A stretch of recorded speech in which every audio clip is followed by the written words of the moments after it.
Alhamdulillah, ternyata ada yang gerak-gerak. Mudah-mudahan bertahan ya Allah. Meskipun udah banyak yang mati, tapi mudah-mudahan ada yang bertahan ya Allah. Tuh, ada yang bergerak-gerak, tapi mudah-mudahan gak kena jamur. Ini hobi, itu hobi, yang ini juga hobi, yang itu juga hobi, banyak hobi. Assalamualaikum teman-teman. Kebetulan sekarang saya lagi hobi untuk miara ikan lohan. Nggak ada salahnya kalau kita di breed gitu ya ikan lohannya, biar lebih asik lah, lebih ada yang dinanti gitu. Nah, pertama-tama tahapan untuk beternak ikan lohan, pertama kita tentunya sediakan tank yang cukup. Kebetulan saya menggunakan tank 1 meter kali 40 kali 40. Lalu di tempat yang female kita sediakan media buat telurnya seperti cobek, keramik, piring atau lainnya. Tentunya kita berikan sekat untuk dia proses penjodohan. Nah, setiap malam saya selalu cabut sekatnya. Kalau masih berantem ya kita sekat lagi sampai mereka akur. Nah, ini saya udah bertelur dan udah melakukan proses dierami oleh aerator. Cuman menurut pengalaman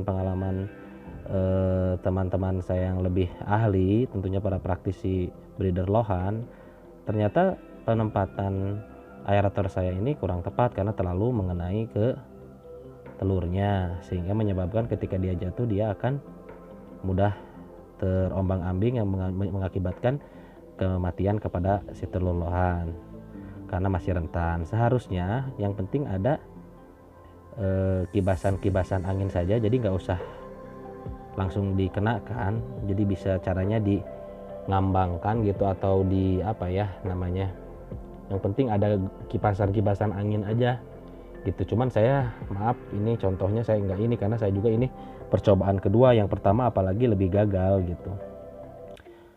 Nah, ini alhamdulillah ini sudah posisi 48 jam. Sudah ada telur-telur yang menetas. Saya senang banget karena sebelumnya saya itu gagal total karena ada kesalahan teknis. Saya ambil male-nya itu dalam kondisi baru sekitar 7 jam. Memang sih proses gesek paling setengah jam, cuman kita kan nggak tahu momen geseknya itu di kapan gitu. Mungkin pada saat itu belum kegesek. Nah, kayak gitu. Nah, seharusnya kalau saya perhatikan dari yang pada putih-putih ini, kalau murni bulat putih itu memang berarti telur tidak dibuahi. Cuman saya melihat yang putih-putih ini, mau yang di bawah ataupun yang di keramik, sebenarnya udah ada ekor-ekornya. Cuman mungkin kemungkinan yang menurut saya itu ada hempasan dari aerator yang menyebabkan dia itu tidak kuat karena kondisinya masih rentan, menyebabkan terjadinya kematian kepada telur-telur itu. Sayang sih sebenarnya potensinya, kalau saya lihat ini yang jadi itu bisa kehitung ya, maksudnya sekitar 150. Kalau saya nggak ada kesalahan teknis bisa mungkin sekitar 500 ekor kayaknya gitu. Nah, ini hari ketujuh, burek-burek udah mulai bisa berenang, tapi saya masih belum berani kasih makan ya, meskipun hari kelima sebenarnya apalagi hari ketujuh udah bisa dikasih makan artemia gitu ya.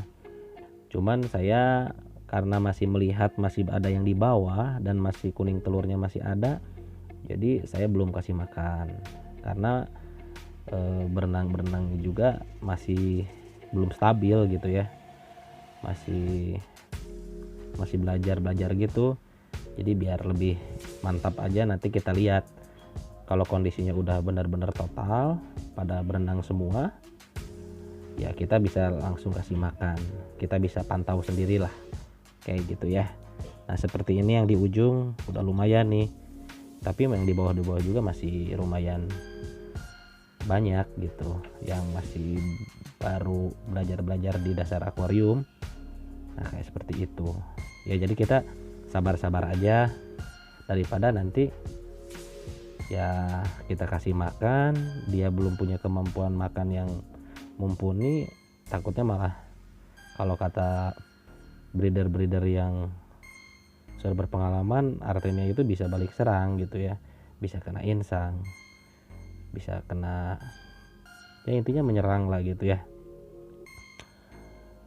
Oke, nanti kita lanjut lagi ke perkembangan berikutnya. Terima kasih. Nah ini teman-teman posisi buraya kelohan saya ya di sekitar, kalau saya perkirakan dihitung meskipun bolak-balik gitu ya, ada sekitar 40-50an lah. Ini sedang saya kasih Artemia, usianya sekitar sudah 2 minggu. Nah meskipun sisanya cuma segini, tapi saya bersyukur alhamdulillah, mudah-mudahan bisa bertahan minimal sampai 3-4 cm biar kita bisa sekat, kita bikin bahkan kita sampai single tank ya, kita seneng aja gitu ya hasil breed kita bisa sampai tumbuh dewasa gitu, apalagi kalau bisa sampai kejual gitu ya, meskipun saya ini hanya skala hobi aja gitu, tapi kan kita juga nggak mungkin ya, mungkin aja, cuman menurut saya ngelihat kondisi rumah saya ya nggak begitu luas, kayaknya tidak bisa menampung akuarium untuk burayak sebanyak ini. Nah di segmen terakhir ini adalah percobaan pertama saya yang gagal ya, mau gimana lagi, namanya juga coba-coba dan saya kebanyakan hobi. Jadi sekian dulu videonya, semoga bermanfaat dan semoga menghibur. Maaf kalau ada salah-salah. Assalamualaikum warahmatullahi wabarakatuh.